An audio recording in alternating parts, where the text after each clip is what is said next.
From LPM, Louisville Public Media.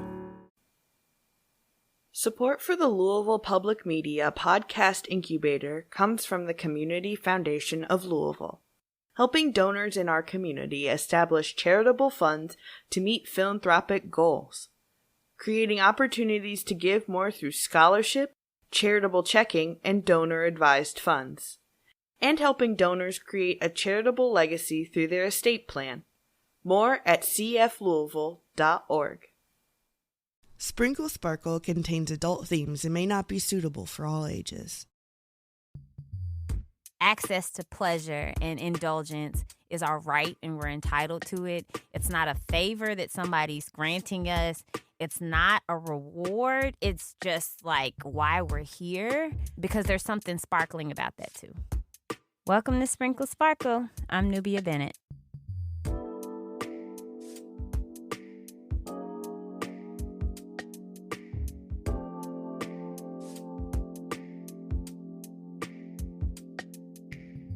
Today's episode, we're actually going to talk to Phelix Crittendon. I'm Phelix Crittendon, and I am a local creative and community organizer here in Louisville, Kentucky. I don't think that she fits into any boxes, and I also think that's intentional. I've known her to be as a bartender. The organizer and activist side of her, I saw in 2020 with the uprisings and with COVID hit and all this stuff. I mean, it's just like she exploded basically during that time with a lot of the work she's done with housing rights. So stopping evictions, stopping helping provide aid to folks that need it when evictions hadn't stopped. But Phelix is super interesting, because she's out and proud about being this, trans woman that is super transparent about her journey, and because she has the audacity to live her whole best life. I really enjoyed just the conversation around having the audacity, because that just feels good. Even when it's hard and things are in the way, the audacity to feel good goes to our entitlement and our right to pleasure.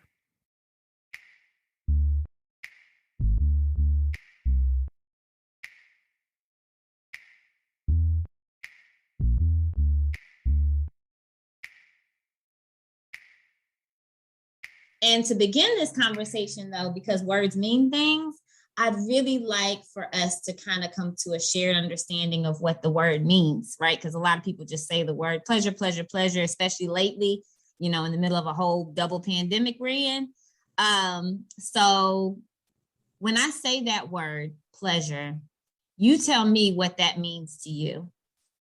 I think it's interesting that you just mentioned the pandemic in reference to pleasure, because it definitely helped me redefine pleasure. I think what was pleasurable to me, and that could go even outside of just sexual pleasure, just pleasurable in general in life, it really changed what, I thought excited me and what I thought, gave me pleasure, or, that tingly feeling that excites your spirit. So pleasure for me is just that, something that feels fulfilling, something that feels like you could do that forever. You know what I mean? Pleasure is a journey of like just delight.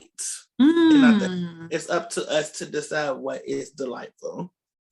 So I'm hearing you say something that feels fulfilling and it brings you delight and you just don't want to stop.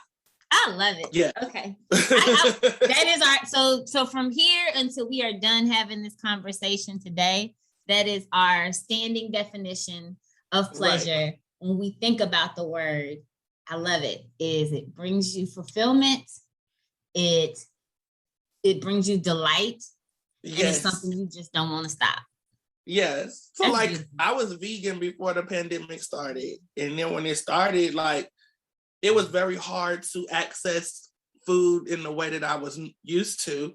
So I had to kind of like redesign what was pleasurable for me to eat. So I decided that I was going to start to eat fish again and shrimp again. And that brings me delight. So now it's about, how do I incorporate that now that the world is opening back up? You know what I mean? Like, how do I go back to those vegan principles that used to excite me, but now I've opened up these shrimp and other fish options in my world. You know what I mean? So even that's what I mean. Like, it doesn't just have to, I think people go straight to sex when they hear pleasure. You know what I mean? But there's so many other ways that we can find that fulfillment in our life. So that's what the pandemic really did for me. Like, it really helped me reevaluate like all the checks and balances. I think personally, my relationship with pleasure was, my relationship with pleasure before the pandemic was based around pleasuring men. Mm-hmm. And I built what pleasured me around what pleasured them. You know what I mean? Like, so that's just, of course, keeping that in a sexual sense, but even outside of a sexual sense, just about how we present ourselves, or how, you know what I mean, how we cater to them, how we chase them or court them, in the process leading up to sexual nature. It just really wasn't self-serving. So I think that time with myself let me see how I wanted to be pleasured myself. And how I don't want to chase. You know what I mean? Like, I want it to be known. You get what I'm saying? Like, I want the pleasure to be consensual and pre-existing and natural. I don't want to have to force the pleasure. I don't want to have to eat pork because he wants me to eat pork. You get what I'm saying? I'm trying to keep it in the vegan world. No, I know what you're saying. I get what you're like, I think there's a lot of, I'm cool with compromise, but I think there's more so a lot of conforming that femme bodies have to do in reference to pleasure, because we have to please the man. You know what I mean? I feel like we have to please the man in our lives. So quarantine really gave me a chance to please myself in multiple facets of my life. And that's what I mentioned earlier, like the checks and balances. It really helped me check and balance the ways that I wasn't serving myself before. My pleasure came from making sure everybody else was okay. I wasn't really making sure that myself was okay. And I suffered a lot of trauma and harm being in that space and not protecting myself because I was so concerned with taking care of everyone else. So that's why, you know, I had to take a step back and realize what does make me happy, what does give me pleasure, and that is doing what I was doing, but doing it for myself. You know what I'm saying? Creating and connecting people, and you know, that's what inspired the move, and you know, the other ventures that are going on in my life right now, because I wanted to center that pleasure back around myself. And that feels good. I'm like, even the way you're talking about it, so you just come on in. I just see Phelix is coming in fabulous. Anyway, you were fabulous before, but it is a different kind of energy though, right? Like, it's like, nah, this is, I mean, you can enjoy this if you want to, but I did this for me. Thank you very much. Yeah. I also, like, I was a whole completely different weight before the pandemic, and I put on more weight during the pandemic, and I'm comfortable with that. It gave me pleasure. I never had a booty before, and I never had curves before, so having that during the pandemic gave me pleasure. You know what I mean? So, and I realized me trying to be in the crop tops and having the flat stomach and all that other stuff before pandemic was trying to please what other people felt like I should look like, or you know what I mean, how my body should be framed. So it's just, you know, I'm just in a good space of like really knowing myself, and I don't want stuff around me that doesn't uplift that self that I know. Because it's for you. Yes. Because it's for you. I love it. Well, I wasn't Phelix before the pandemic started. So that's a big like confirming thing that gave me pleasure during the pandemic, was just accepting who I was, and you know, even just the subtle thing like a name change, and because I kind of, you know I mean, before I presented that way anyway, but like just to give the space to fully embrace that identity. And you know, it was tricky because my family didn't really get an opportunity to know Phelix because we were on lockdown. So they're having to learn Phelix like the rest of the world through social media, or, you know, through these kind of gradual digital interactions with each other. So it's been an interesting dynamic. I think my family's a little overwhelmed, but I understand the overwhelmness. You get what I'm saying? Like, it's 20 plus years of one way, and then suddenly it's different, or it seems sudden to you because we weren't around each other in a close proximity. You know what I mean?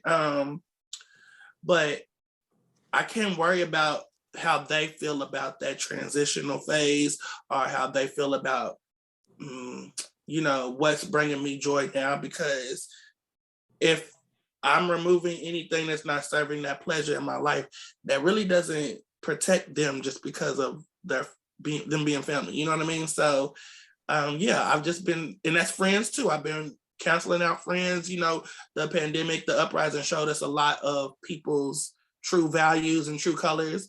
And, anything that doesn't align with me doesn't belong in my life. And I don't really care if we've known each other 10 years and we went out every weekend before that. Like, you showed me who you was in that moment when we needed you to stand up and speak up and be together. So I just keep that across the board for me: family, friend, foe. Like, if you're not serving me, then you don't get to be around this new version of myself. I mean, because it doesn't bring you delight, and it doesn't feel fulfilling. And it's not something you want to continue on and on. Like, that's your definition. Yes. Yeah. Yeah. So.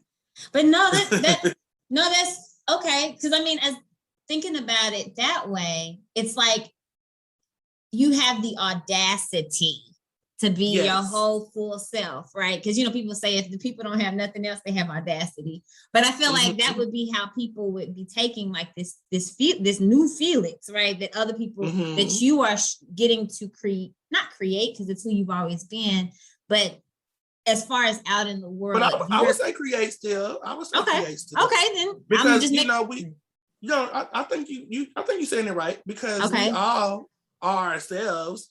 But do we create the lives that we know that we deserve to live? That's a different aspect. You get what I'm saying?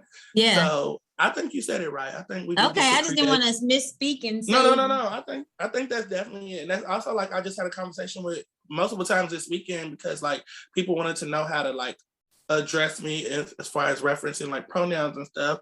And I think I had to talk with you about that too. You did, yeah. I really don't get caught up in that, because I think trans is like this space to create, this space to exist freely, you know what I mean? Or people are so consumed and concerned with their binaries and what they're being told they should be doing by certain periods in their life because of this binary. You know what I mean? If you're a woman, you have this rush in your head that I have to have kids and be married by 30. You know what I mean? And I'm a guy. I gotta have this job and this car before 30. You know what I mean? Like, so that's what I feel like trans gives me, that freedom. I don't have those expectations on me. I just get to be cute and popping and bump too. Yeah, it's like, y'all can have that car stuff, y'all can have that job stuff. I'll figure that part out, but I get to wake up one day. I get to wake up one day and decide that I'm moving to Brooklyn. You don't get that because your binary has forced you into this lifestyle that you necessarily didn't want for yourself. You know what I mean? So it almost like you're actually adding to that definition of pleasure, that you're just creating your space. Like, I get to enjoy myself and create this space for That's what gives me pleasure, is that I love my I don't even call it a dead name. I love my previous name, Prince. I love who I was. I love what that represented for me. But I love also that what brought me pleasure was starting another chapter, another being, another entity who gets to dress different and think different and feel different and love different and find pleasure in different aspects of their life. You know what I mean? Oh, I do. That sounds beautiful. But like, that goes back to this idea of audacity though, right? Because I feel like, and maybe you didn't, but it makes me think back to who you've always been, I'm sure, but who you are also creating, right? So who did you see growing up, whether that's like a real person you knew, or a person you saw on TV or read about in a book or whatever, that embodied that sense of, and I'm gonna keep saying audacity because that's how people look at us. That's a good word. I love that word. They'll be like, dang, how dare you? Because that's the question I think people get when they react strongly to you being to anybody being their full selves. It's like, how dare you? If we're gonna talk about audaciousness, like, I tell this story every interview I do when they ask me about who motivated me. It's always my granny, my mama Craig. she just didn't take no shit. Like she wasn't mean. She just, she's old school,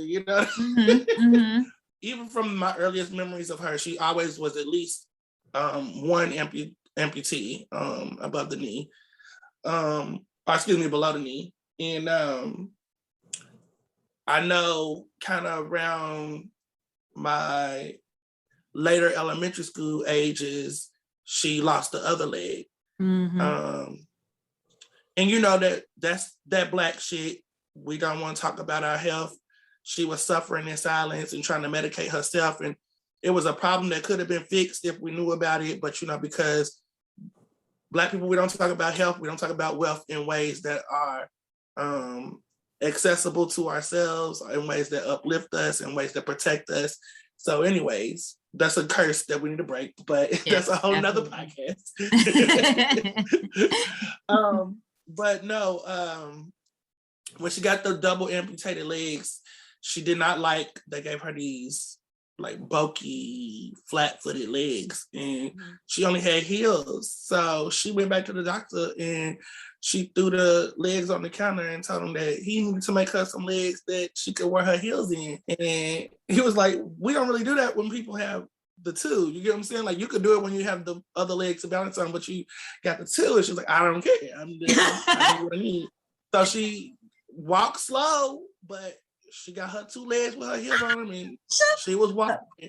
And I was just so young, and I just watched how she didn't let her circumstance or her adversity like keep her from being the bad bitch that she wanted to be. And her shoes were still matching her clutch and her belt and her pearls, and her hair was always laid, and you know what I'm saying, she still drove her mint green Cadillac, and you couldn't tell her nothing. You get what I'm saying? So how dare me think that because I have an alternative identity that I'm not still the bad bitch that I was, bred from. So that's where my audacity comes from. I seen a motherfucker who, excuse me, I seen somebody who, if you wrote this on paper, a lot of us would fail. They took both our legs, and we're gonna sink into a place that's not ourselves. You know what I'm saying? We might lose a bit of ourselves because we literally lost a bit of ourselves. But I watched her gain so much more of herself and so much more, she was proud of herself. She was doing, I seen her cry. I said, why is this happening to me? But, she wiped her face and she put her makeup back on, and she went back out in the world and she lived that. You know what I'm saying? And it's okay for us to cry, but we got to wipe our face and put our makeup back on. You know what I mean? So that's what gives me pleasure, is knowing that I am continuing that legacy that she left behind. You get what I'm saying? Oh, that's I'm glad you tell that story every time, because it needs to be told every time. I told her when I was a little kid. I told her when I was a little kid, because she used to, I was the kid they go tell you gonna be the famous one, you're gonna be this and that. And I always tell her, like, wherever I go, you going with me. And even though she's not here in the flesh, she's I with don't you. care. I know, I'm just saying, like, in the flesh though, like, she's going with me. You get what I'm saying? Like, so it is what it is. That's how that's where you find the audacity. It's like, where your audacity at? Right here. I'm standing on them shoulders right now. That audacity. Exactly. That is beautiful. No, you should absolutely tell this story every single time somebody asks you. I co-sign that message. So, I mean, and I guess how you re-engage with the world, I guess definitely is up to you, and you have every right for that to be. But as you decide on what that looks like for you, since you are saying like you're up and moving to New York, for example, as you decide what that looks like for you to re-engage with either the work that you were doing before or some new work that you're trying to create space for, how do you navigate? It's still the work, I guess, at the end of the day.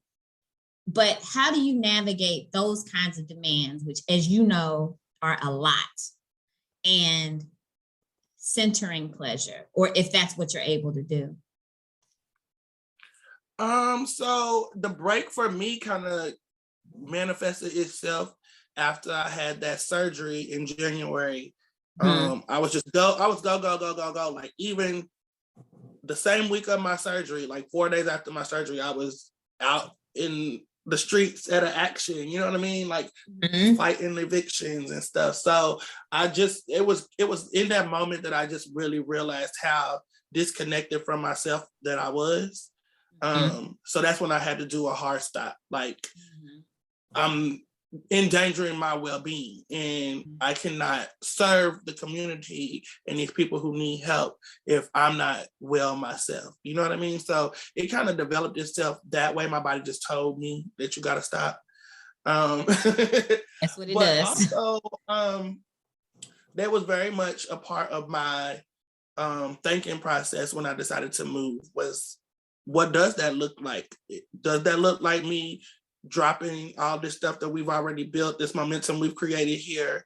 Or does that look like a hybrid? And I think that is also the audacity of me, is the hybrid. Like, I'm gonna be hundreds of miles away and still gonna give what I can give to Louisville from afar. You know what I mean? But I think for me personally, I need that visual representation of a boundary. For me, I might close my computer at noon, but like you said, somebody's still gonna message me on Facebook or text me here. Like, so that doesn't stop the work from finding me or having access to me. But I think me not even being here, I'm like, okay, well, my business hours are 9 to 5. My business hours, you know what I mean? Like, so when work is done, I can close that computer, and they can still text me and stuff, but they cannot access me until I allow them to. You know what I mean? Like, I don't have to run the risk of bumping into somebody at a bar or, you know what I mean, at a restaurant, and they're like, oh, hey, I still need you to email me back. You know what I mean? Like, that was really a thought process for me. Like, I really wanted to be somewhere where I could be work Phelix and city Phelix, and I didn't feel like I could get that here.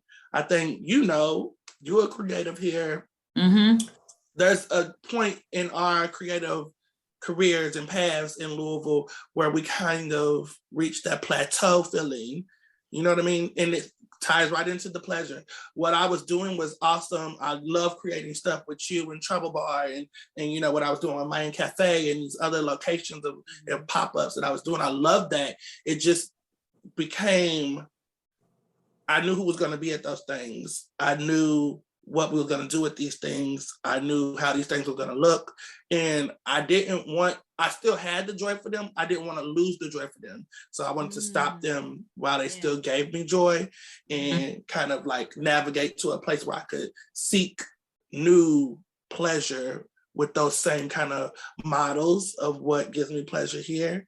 But like, I don't know, take it up to the next level, elevating those experiences and trying to see what fulfills me when I give them real boundaries and real, like, what I say, checks and balances. You know what I mean? Like, I feel like here in Louisville, Movement Phelix is not separated from Creative Phelix and all those other things. But I think in New York, I will be able to really divide my time up evenly or respectfully, however they fit into my life. So again, this idea of creating, right? And just and because creation is a pleasure act for you, right? It sounds like, and boundaries, it sounds like it's a pleasure. I am a creator of life. I put that in my bio. Like, I mean that. I'm a creator of life. Like, the stuff, the stuff I do, like, I bring people together. It's people who you would never think that would be at this same party, and they all there loving each, laughing. By the end of the night, they'll be buying each other drinks. You know what I'm saying? Like, that's what I love to do. I love to create life and energy and vibes. And that could go whichever way you want to take it, because I can match your energy. But my preference is love. You get what I'm saying? Yeah. I'm a Valentine's Day baby, so love has always been like a big part of my life and my existence. You know what I'm saying? So we definitely try to keep it love first. But like I said, we can match that energy. But that's so silly. No, but I just, that's what I like. It's funny too about what we talking about, creating and pleasure. Pleasure for me is doing what people tell me I couldn't do. Just like that doctor told my granny she wouldn't be able to walk with these 2 legs in her heels. So that gave her pleasure, regardless how fast or slow she was going. It gave her pleasure to prove him wrong. You get what I'm saying? And she did that. So, like, even this New York experience, it was so much pleasure when I got the idea and I bought my one-way ticket and I go to Brooklyn and I'm just there hustling and bustling. And then I realized this world is not designed for me. You get what I'm saying? Like, they are actually designed the opposite. They're designed to help me back. So I'm having to really think like, oh, okay, if I am this creator of life the way that I say I am, I'm really gonna have to pull out all my tricks to make this move happen. You know, like they switched up the rules in New York. It's not based on your money anymore. It's based on your credit. Like we was just saying earlier in reference to health and wealth. Black people, we ain't talking about no damn credit. We don't care about that shit. You know what I'm saying? We want money in the hand, but fuck the bird in the bush. We want the bird in the hand. You know what I'm saying? Like, it credit. My oldest brother is 40 years old. Mm-hmm. Credit is not even as old as him. You get what I'm saying? That's a problem. Like this is something man-made that they created to keep us separate again or define our value again. But again, another podcast.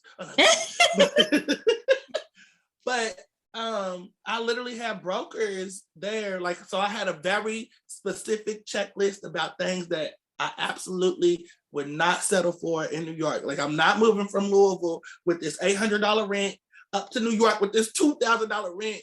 And I'm not going to, you know what I mean? Like, if I'm going to pay that increase, I'm going to get exactly what I'm looking for. And I'm not settling. And these brokers, when I'm asking to see these apartments, they find out about credit or this or that.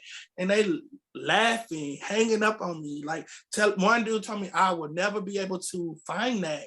Like with my circumstances on paper.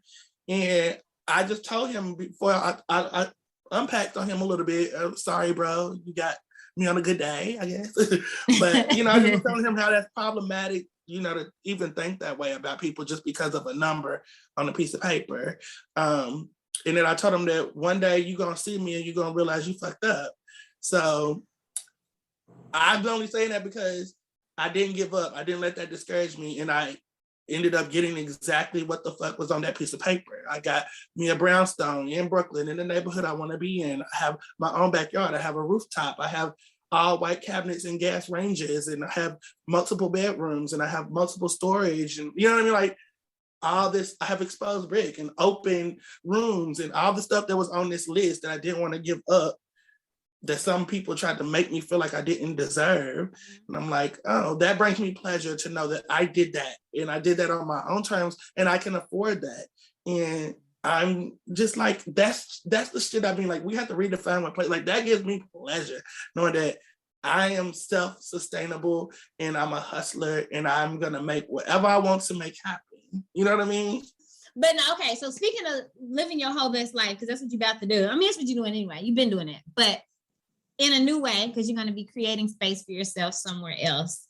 And it makes me, and also because you are a person who's become extremely visible in the last few years. I mean, I've known you for a few years, but you have become much more visible in the last, I would say definitely the last year, but you could almost argue the last two at this point. So optics comes to mind, right? And how we engage. I mean, on the receiving and the giving end of social media. And so you can speak to either, like, but what we know is, you know, studies and stuff talk about the way social media impacts our mental health, right? On both ends, what we see and how people see us. But we know that because we know that social media is also a highlight reel for everything, literally everything. But because of that, and like I said, you can talk about this on the receiving end in terms of what people see of you and how you see other people. How has social media and the optics it creates impacted your relationship to pleasure, if at all?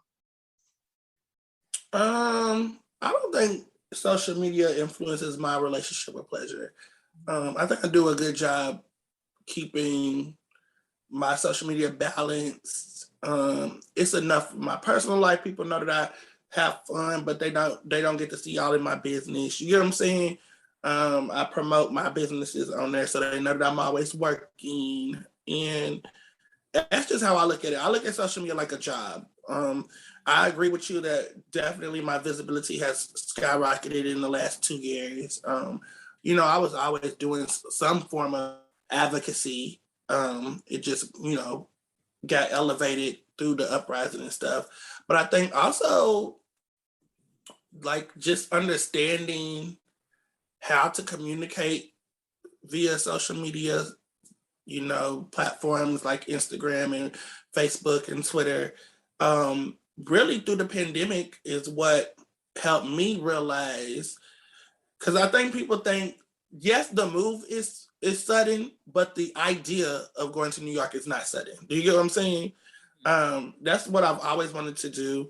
My mom even would tell you, when I called to tell my mom that I was moving, she was like, well, I had a dream the other night that you was going to tell me this exact thing. Like, so she just already knew, and she just gave me her blessing, like, because she knew I was going to go right after I finished college. I had an internship up in New York, and my mom got sick. So I ended up staying here in Louisville to help my mom, take care of herself and get back on her feet, which she is on her feet. But she also said that too, you've done what you needed to do for me, and I'm okay. I don't want you to stay anywhere because of me, because I'm okay. You get what I'm saying? So just hearing that reassurance gave me pleasure, because I knew she had pleasure in knowing that I was okay too. You know what I mean? Like, that she did a good job. She raised a good human. She ain't got to worry about me. You know what I mean? I mean, of course, worried in the general sense that our parents worry, but she don't have to worry about the decisions I'm making not being good for me. But the pandemic helped me a lot. I think a lot of people looked at the lockdown as a bad thing, and I looked at it like, okay, I had my first couple of weeks of panic. We don't know where the money coming from. We don't know where the food's coming from. But after you kind of got that flow of, okay, everything is going to be okay. Unemployment's about to kick in, potentially. You know what I mean? But there was ways to kind of ease your mind. You know what I mean? Not a lot, but there was enough for me to kind of just sit back. This is where we at. And this is what we're going to have to do. Unemployment only gave me $60 a week. Initially there was tears and panic, how am I supposed to survive like this? But I took, thankfully for my grandma, I know how to make clothes. She taught me how to sew. I took that $60 and I bought $30 worth of Etsy shit, fabrics and stuff. And I spent the other $30 on some quick shit that I could kind of cook around the house for a couple of weeks. So that was my $60 gone. But I'm just saying, after I got that Etsy stuff delivered, I started making masks, and I'm selling them the masks $25 a pop. And I'm making hundreds of masks at a time off this $30 worth of fabric. You get what I'm saying? So I'm able to replenish that and get more fabric and get different colors. And, it was, again, me creating this sustainability and this lifestyle, where that's what I'm saying. People got to get out of their head so much where they block their blessing. You got to look at life for what it is. Shit's going to happen as long as we still here breathing, you know what I'm saying? And able to move and access resources, regardless of what resources they are. We got to figure out how to make that work for us. You know what I mean? So the pandemic helped me see that I don't have to be in Louisville to contribute to Louisville, especially if I decide that I'm moving to New York, because we're on the same time zone and we already were communicating so heavily. Look at us right now. We're communicating via Zoom. You know what I mean? I could have done this with you the same exact time in New York. You know what I mean? Yeah. And it really showed me how I was using the growth here in Louisville as a crutch. Do you leave because, if you don't get this same amount of support or success somewhere else? And I'm like, I don't want to be a what if person, because I'm going to be what if I did go and I made it. You know what I mean? And everything that I would receive, whether it be intellectually, monetarily, more resources, I would share all of that newfound access with my peoples down here in Louisville. You know what I mean? And I also think about the support I get from y'all at Trouble, or my crew that pull up for me anytime I need them to come move some stuff, or you know what I mean, come pack up some packs for me. I got people in my house every other day helping me box my apartment up, and it's that is showing me the love that I deserve, the pleasure that I deserve. And that's why moving is important to me, to make sure that I'm clear in those boundaries and I'm clear in what I want to accept in my life. You know what I mean? And if that's what I'm bringing in, then I need to open that up to an even bigger pool of that coming into my universe. So that's how I don't know. I don't know if I'm answering the question all the way right. I'm Nubia Bennett, and this is Sprinkle Sparkle.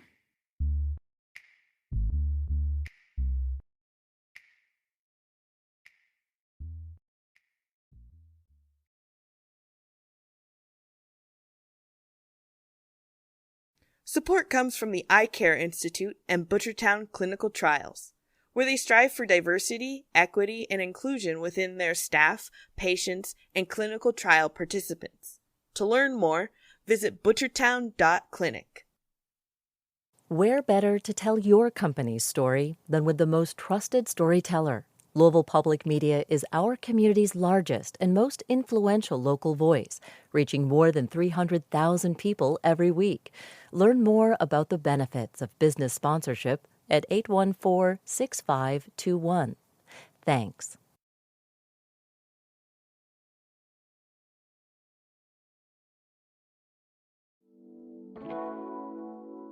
Welcome back to Sprinkle Sparkle. You learn also with this pandemic how to take care of yourself, right? Because you said after your surgery, you were like, oh, my body is talking to me and I need to listen. And this is how I take care of it, right? And when I hear that word, I think when we all hear that word, self-care, and when we think about it, because, it's linked to pleasure practices, right? Because, that's the thing, right? We talk about, okay, self-care. I like to think of it as something of like an umbrella term for a few things. And so I'm going to throw out some words to you, and I just want to get your reaction on what those words are. First of all, I'm going to name the words and you tell me how you feel about them and how they relate to your relationship to pleasure. So this idea of self-care as an umbrella term, but also as a term, thinking about self-preservation, because we talk about, that whole Audre Lorde quote about how that's self-care is an act of self-preservation, but thinking about what that is. Self-preservation, self-indulgence, because we hear that too, and people are like turning their nose up to that. And then, so those three things: self-care, self-preservation, and self-indulgence. What do those words mean to you in relation to pleasure practices, your pleasure practices? I don't know. Like, I was a hoe before pandemic. Hoe, like I was loose, like with my boundaries. So that's what I meant by that. Excuse me. I mean, I meant it in a sexual sense as well, but I'm just saying, like, I'm using it across the board. It's like, I wasn't protecting my boundaries. And, it started with the simplest of boundaries. Like, I don't know where you've been breathing at. You're not allowed to breathe on me. You get what I'm saying? Like, we don't know about this disease or this virus going around. So, it started there, and then it's just like, more reflections into life about all these other ways I was not protecting myself from other people's energy, other people's like negativity, other people's thoughts of me. You know what I mean? So that's what I meant by the indulging part.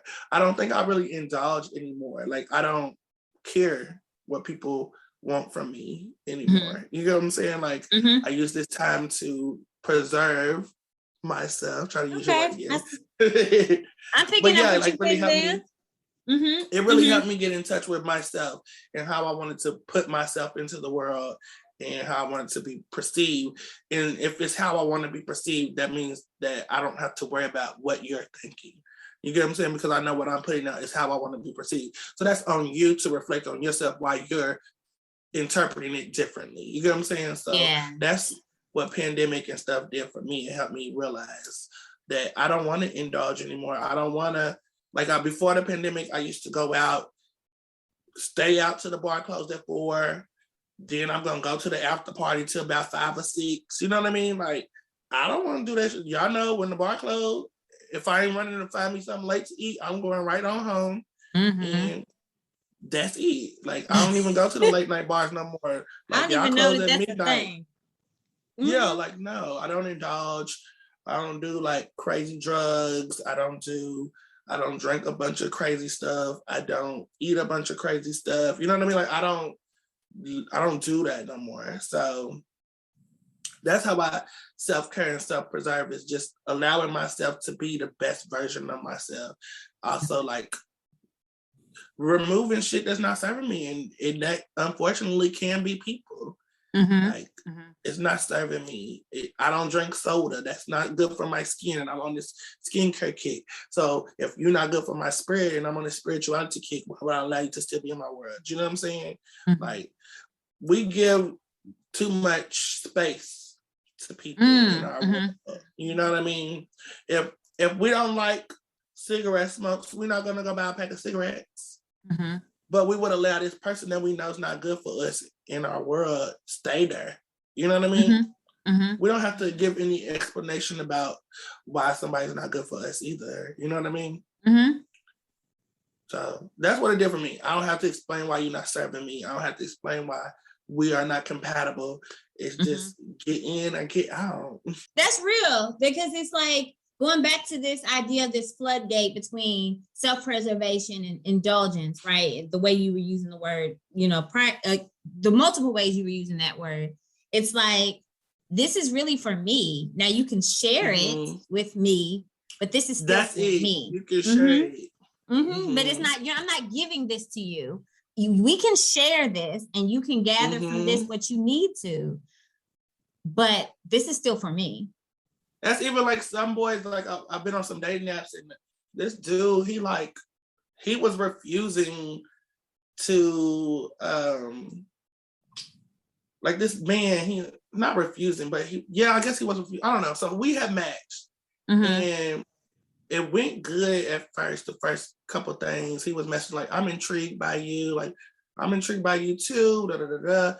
Then he just went on a whole tangent about like, but I can tell, he was like, I can tell you uncomfortable with yourself, and I can help you make whatever changes you need, and you don't have to keep lying to people. And I was like, what you mean? And he felt like, because I wasn't showing enough of my body in my profile pictures, that I had some insecurities that I needed to work out. Or you could just like the pictures you had. My thing is like, I'd rather see a gang of your face pictures, so I know a motherfucker. You get what I'm saying? Than your body. Because like, if your body's cold and your face is not, I can't fix your face. You get what I'm saying? If your face is cute as shit, you got a little jiggle, wiggle, we can work that out. You get what I'm saying? So that's where I was at with it. And I couldn't tell if he was trying to say it in a sense of me not being provocative enough, or me not being the right body type that he wanted me to be. But regardless, it was him knowing me all of 5 minutes and taking ownership over my femme body. You get what I'm saying? So that boundary didn't used to exist because I didn't have a femme body before. You get what I'm saying?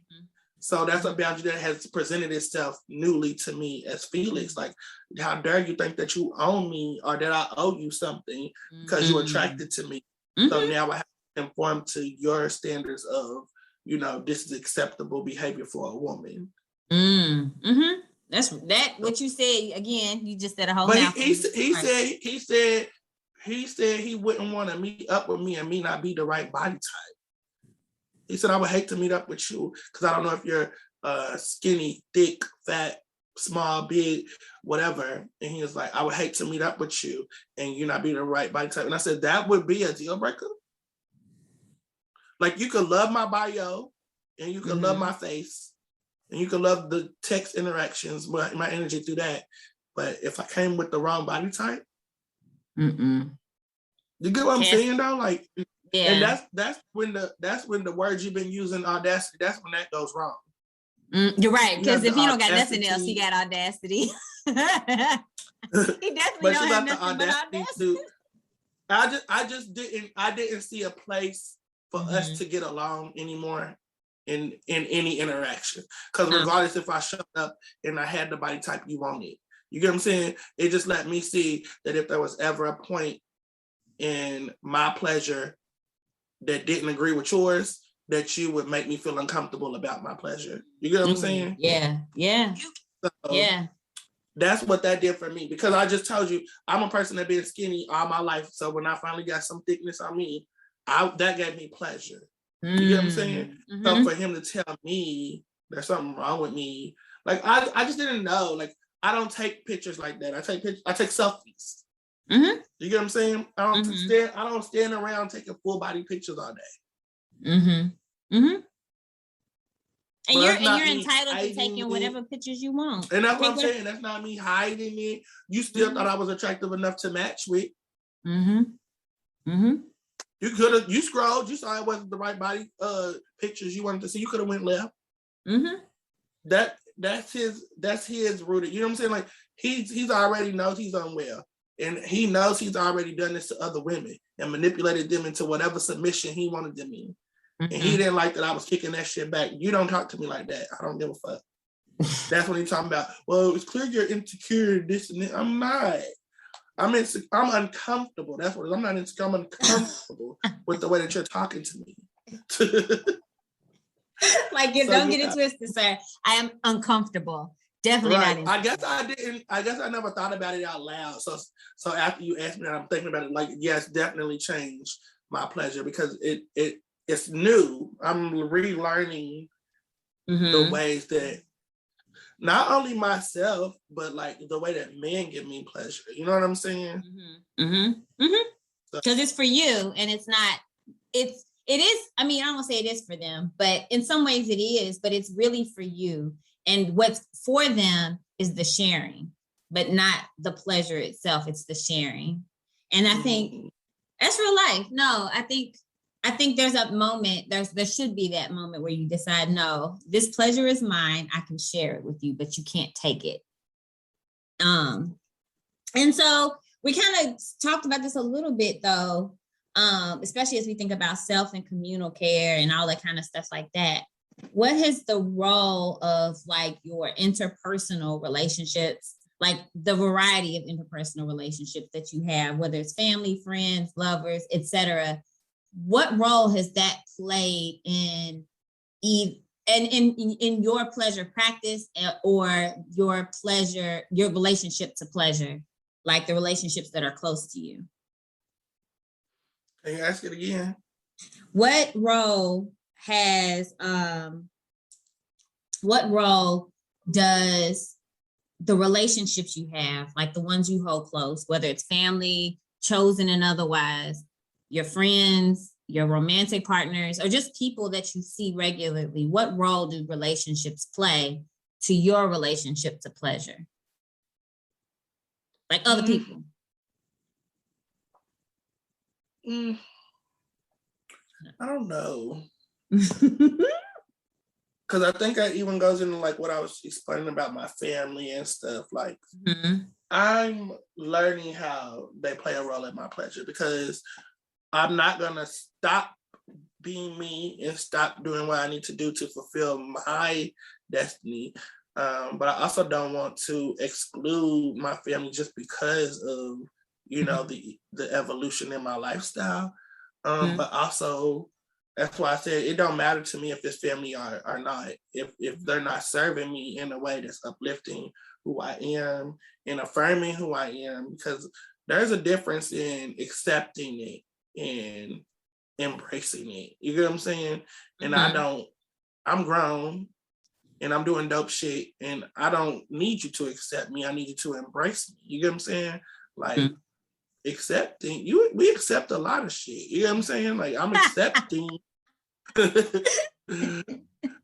get what I'm saying though? Yeah. I need to feel embraced. I need to feel welcomed and acknowledged and like, you know, just like I got one of my best friends. We known each other since I first moved to Louisville. So like 13 years old, maybe even younger than that. I don't know, but around that, like preteen age.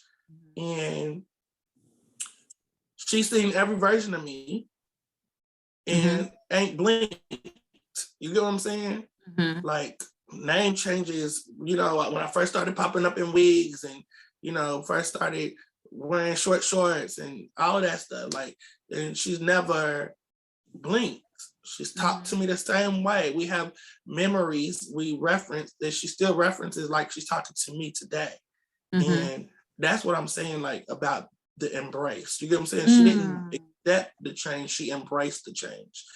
And that's what I want to feel in my universe, whether it's family, whether it's a job, whether it's friends. Like, I want to feel like they understand.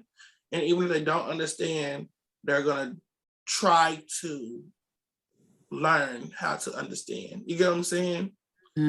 So I don't know if that really has an answer yet, but that's what the progress or the process that I'm going through now.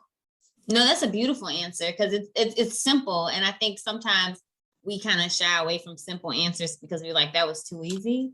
But just this idea of just being embraced, that, I mean, I just imagine a big warm hug. Like when you say that, and like, that doesn't have to be a physical hug, especially when you think about what we've gone through in the last year and a half. Not people weren't getting physical hugs. Okay. Not at all. But this idea of like, almost like an emotional hug, like I'm embracing you, all of you, even parts I'm learning to understand. And you're like, that's all I'm accepting, period. And you know, like, I didn't realize there's so much like residual trauma Louisville has put on me, especially framed around my identity. So when I went to New York, I had like a panic attack because I had booked an Airbnb for myself for my whole trip. And like a week before my trip, they had to cancel because they discovered, you know, they just recently had a flood up there or whatever. And they had to like cancel because of the flood and damage and shit like that. And I had to book a hotel, but I booked the hotel through Airbnb. And Airbnb was, I'm Phelix on Airbnb, but it said that you had to like show your bank card and your ID and all this stuff at the hotel. I'm still Prince on there. So it just gave me this weird sense of anxiety, you know, being out of my comfort zone. Now I'm being exposed as trans. Like, how am I going to be treated? I'm far away from home. I can't just, you know, go back to my bed and curl up. Like, I have to face this head on. And I just got in this whole little, like, I worked myself up into a panic. And I actually had one of my New York friends book, who's a cisgender person, book the hotel room under their name.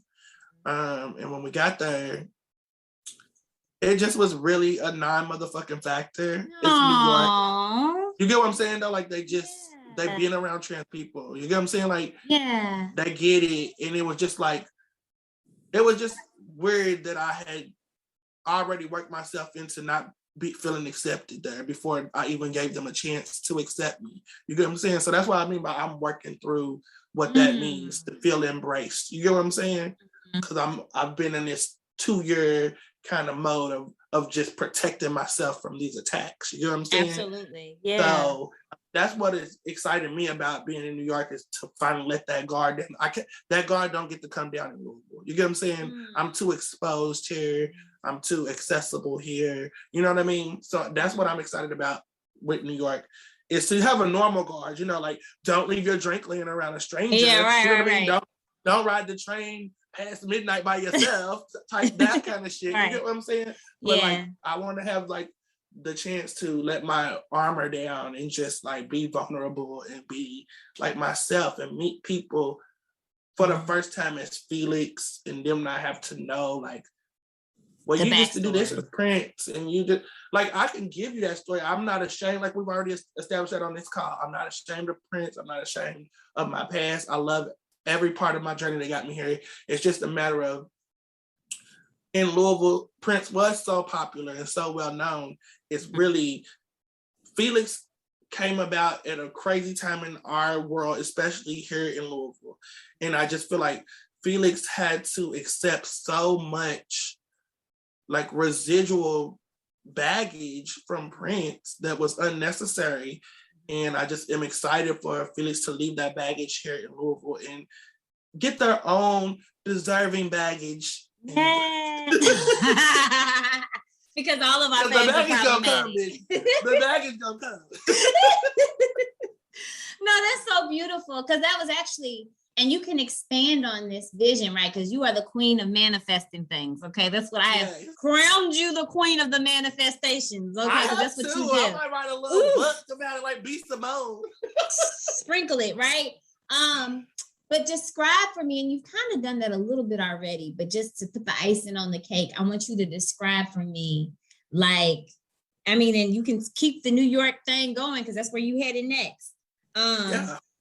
Describe for me with your senses a pleasure you are looking forward to. I'm looking forward to allowing myself to be more indulgent, and I'll use that word because you referenced it. I'm allowing myself to feel that in New York because I will be around new experiences and new things. I'm looking forward to really, like I said, letting my guard down and like meeting new people. I think here I have like this subconscious annoyance with people. You know what I mean? Like if I don't know them already, or not annoyance, maybe a suspicion of people. Okay. I don't know why they want to know me. I don't know if they're here for the right reasons. I don't know who sent them. You know what I mean? So like, I would love to kind of get that sense of, you know, that's hard for somebody like me. Like I built my whole life networking and meeting new people. And now I suddenly have this like anxiety around people. You know what I mean? So I'm looking forward to that pleasure of getting that back. You know, you gotta bite the bullet in New York. You know what I'm saying? Like, you have to be around people in New York. Like it just is what it is. And I'm looking forward to that. I wanted to go somewhere where I would have to be forced out of this newfound comfort zone, you know, like going through all that trauma and all my personal changes, but also doing that during the quarantine. It was a gift and a curse because I learned how to cope, but a lot of that coping is with myself. You get what I'm saying? So I need to learn how to be around spaces and places and people again. And I need to do that in ways that's not just me popping up at my neighborhood bar or, you know what I'm saying? Like parties that make me comfortable. I need to be around, I don't want to put myself in a situation that's going to make me uncomfortable in an unhealthy way, but like definitely like that pushes my boundaries in a way that is beneficial and productive for my growth. That's gonna be beautiful. Yeah, it's gonna be beautiful to watch and see. But what are you doing today that centers your pleasure? What am I doing today that centers my pleasure? Yeah, I mean, I'm talking with you. That's good for my pleasure. I love good intellectual talks, and you're one of my good Judes. So there's that. What else? I don't really know. I got quotes today. I called a few moving places today, so that brought me pleasure. Like anything that relates to me getting out of here is bringing me pleasure because it lets me know that I'm taking the move serious and I'm being proactive. So think it's happening. Stuff like that. Yeah. So I'm very anxious. You know, like it's a big move. But I'm happy. I think that this is a very appropriate season, literally and figuratively. Like in my life, it's a good season. I think in the world, it's a good season.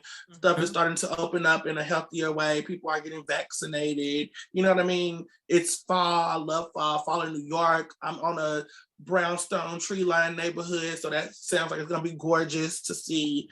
So I'm just excited to keep planning this move, and I'm always sitting in bed on Pinterest, and I'm like, how I was doing that house that I wanted, I'm doing that with this apartment. I'm like, okay, well, I want to do a black backsplash right there. I want to take this door off and do a barn door, and you know, I'm just getting little ideas. I'm over here like, you sure you want to lose that deposit? Because no, that's real. You're going to the point of no return. Yeah, that's real life.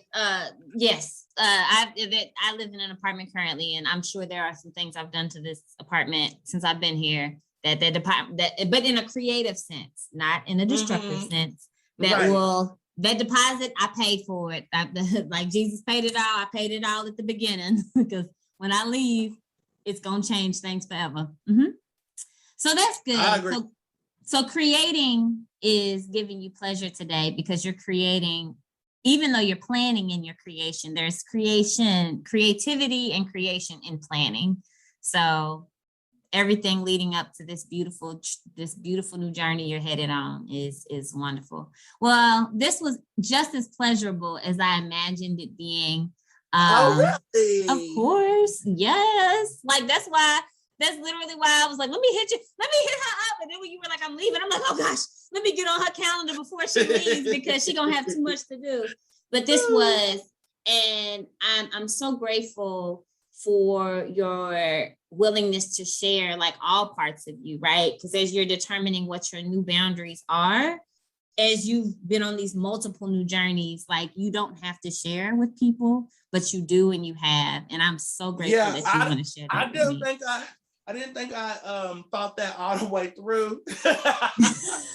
Like, I don't know. I just was feeling a lot of emotions when Phelix was born. Phelix existed behind the scenes for a while, but publicly, Phelix was born on Juneteenth of 2020. Of course. Right.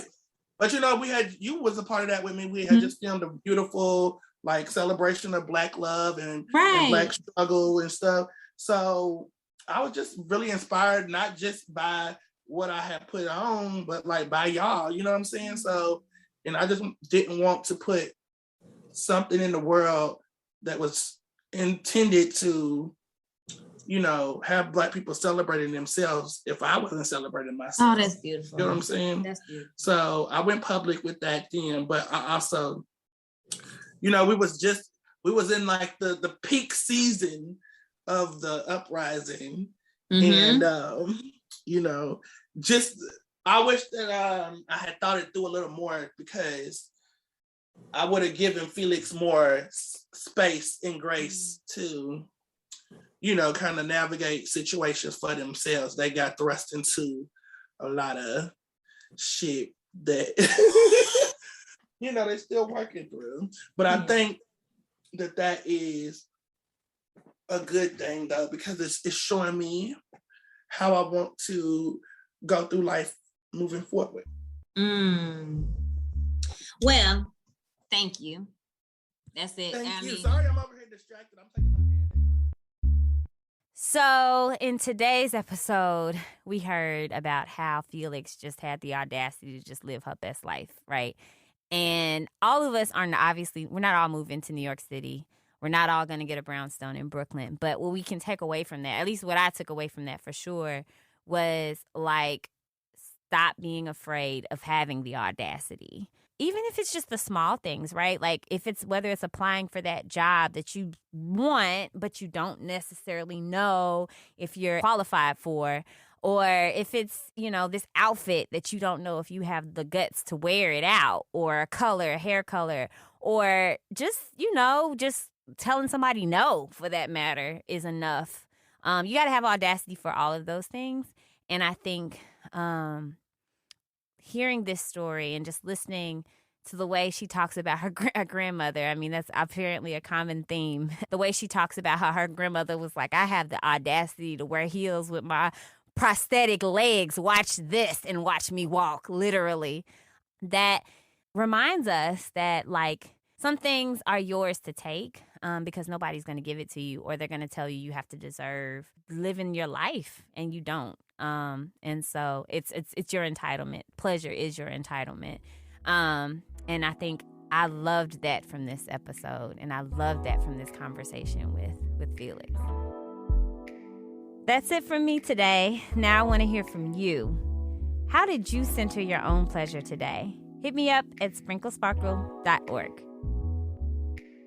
Sprinkle Sparkle is created and hosted by Nubia Bennett and produced by me, Alex Biscardi. Our music is by Allison Cross, and Mindy Folner does our graphic design. Sprinkle Sparkle is part of the Louisville Public Media Podcast Incubator, with support from the Community Foundation of Louisville and the Eye Care Institute's Butchertown Clinical Trials. Our executive producer is Laura Ellis. For more episodes and to keep in touch, visit sprinklesparkle.org. From LPM, Louisville Public Media.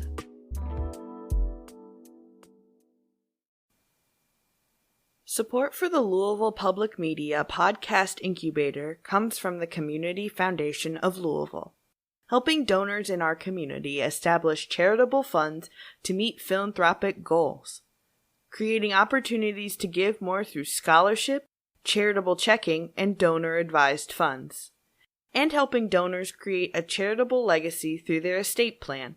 More at cflouisville.org.